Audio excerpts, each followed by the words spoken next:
Shalom, selamat pagi. Hawewane Rasmawane.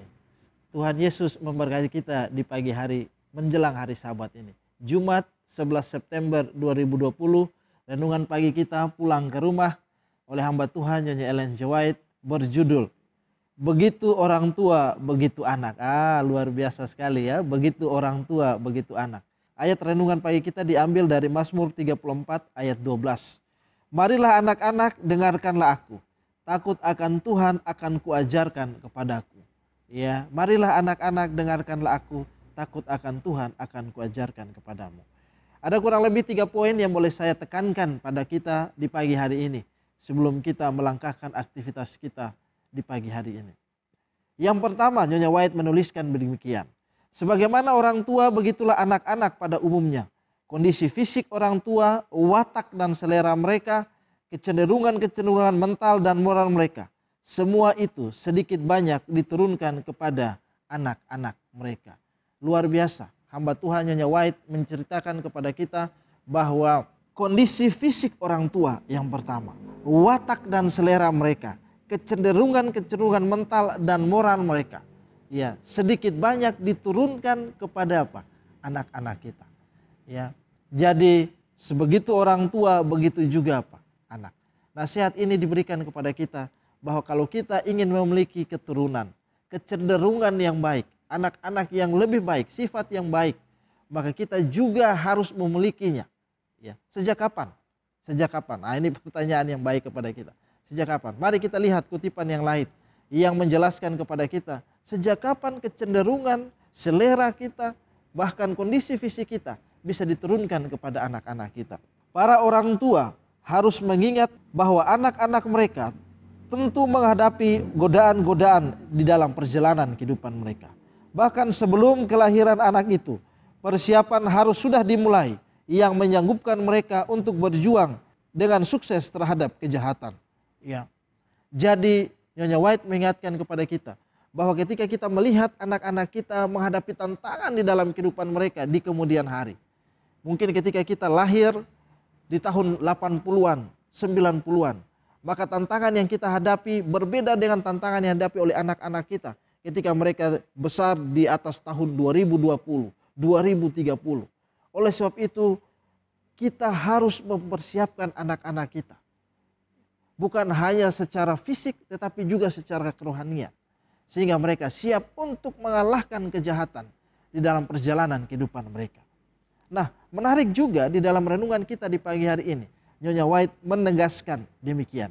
Khususnya tanggung jawab itu terletak pada sang ibu. Ya, sang ibu. Mama-mama yang di rumah, calon-calon ibu yang ada di rumah. Nyonya White mengingatkan, bukan berarti tanggung jawab bapak ya lebih sedikit. Tetapi Nyonya White melihat bahwa ada begitu besar tanggung jawab yang dimiliki oleh seorang ibu untuk memastikan anak-anak mereka bertumbuh dengan baik. Ya, bertumbuh dengan baik. Ada beberapa contoh di dalam renungan kita di pagi hari ini. Seperti Yokebed, ibu daripada Musa, Hana, ibu daripada Samuel. Ya, bagaimana mereka membesarkan anak-anak yang menghadapi tantangan di dalam kehidupan mereka di usia-usia belia. Musa, Samuel, wah ini mereka menghadapi tantangan yang luar biasa ya dalam usia muda. Tetapi oleh karena didikan daripada ibu mereka, mama mereka, maka mereka berhasil keluar dan menang melawan kejahatan yang ada di sekitar mereka. Ya, ada di sekitar mereka. Luar biasa. Bagaimana dengan kita di rumah? Ya, tentunya Bapak juga memiliki tanggung jawab. Tetapi renungan pagi kita mengingatkan secara khusus kepada ibu-ibu, mama-mama, ya, yang sibuk dengan kehidupan. Tanggung jawab membesarkan anak-anak ada di pundak ibu-ibu. Yang selalu dekat duduk dengan mereka. Yang bercerita dengan mereka kemana mereka pergi. Biarlah anak-anak juga melihat Yesus Kristus. Poin yang kedua. Poin yang ketiga dari renungan kita di pagi hari ini. Akibat dari pengaruh terhadap janin dalam kandungan dianggap oleh banyak orang tua sebagai soal sepele dan sementara saja. Tetapi surga tidak menganggapnya demikian, kata Nyonya White. Pekabaran yang disampaikan melalui malaikat Allah dan 2 kali diberikan dengan cara paling hikmat. menunjukkan bahwa hal itu sebagai sesuatu yang layak mendapat perhatian kita yang sangat teliti. Ya, kalau kita baca ini cerita berdasarkan cerita tentang Simson. Bagaimana sejak di dalam kandungan, sejak janin, malaikat ingatkan kepada ibunya untuk menjaga makan dan minumnya. Bukan hanya untuk kondisi fisiknya, tapi untuk janin atau Simson yang ada di dalam kandungan.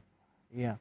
Jadi sejak di dalam kandungan, sejak masih janin, ya, para ibu memiliki tanggung jawab untuk memastikan anak-anak mereka bukan hanya mendapatkan gizi yang baik, tetapi juga memiliki karakter yang baik. Oleh karena karakter yang baik daripada apa? Ibu mereka secara khusus. Luar biasa. Begitu orang tua, begitu anak. Iya. Renungan pagi kita mengingatkan yang pertama, orang tua harus mengingat bahwa kecenderungan yang kita miliki akan turun kepada anak kita. Apakah itu kecenderungan yang baik ataukah kecenderungan yang buruk? Ya. Yang kedua, ya, anak-anak kita harus dibesarkan dengan persiapan yang matang untuk memastikan bahwa di kemudian hari ketika mereka menghadapi tantangan dalam kehidupan mereka, mereka memiliki persiapan yang cukup. Dan poin yang ketiga, sejak dari janin, anak-anak kita harus sudah dipersiapkan. Harus sudah diberikan yang terbaik sehingga mereka siap untuk menjadi anak-anak yang mencintai Yesus di kemudian hari. Marilah anak-anak, dengarkanlah aku, takut akan Tuhan akan kuajarkan kepadamu. Di hari persiapan menjelang hari Sabat ini, kiranya kita diingatkan melalui firman Tuhan di pagi hari ini untuk mempersiapkan keluarga kita, secara khusus anak-anak kita, untuk pulang ke rumah, pulang ke dalam kerajaan surga. Kiranya renungan pagi kita menjadi berkat bagi kita semua di hari persiapan menjelang hari Sabat ini. Mari kita berdoa sebelum kita melanjutkan akan aktivitas kita di pagi hari ini. Bapa di dalam kerajaan surga, di hari persiapan hari Jumat ini, hamba berdoa untuk umat-umat Tuhan yang mendengarkan akan renungan pagi, yang mendengarkan akan firman Tuhan. Biarlah kami mempersiapkan rumah tangga kami, secara khusus anak-anak kami. Biarlah tanggung jawab yang diemban oleh ibu-ibu di dalam rumah tangga. Mereka mencari Yesus sebagai petunjuk, sebagai dasar di dalam rumah tangga mereka. Sertailah kami di hari ini ya Bapa, ketika kami beraktivitas sampai kami memasuki Sabat-Mu yang suci. Inilah doa dan harap kami di pagi hari ini. Sempurnakan di dalam tangan kasih-Mu saja. Karena hamba berdoa di dalam nama Yesus yang adalah Tuhan dan Juru Selamat kami. Amin. Sampai berjumpa di besok pagi di hari Sabat nanti. Tuhan Yesus memberkati kita semua. Shalom.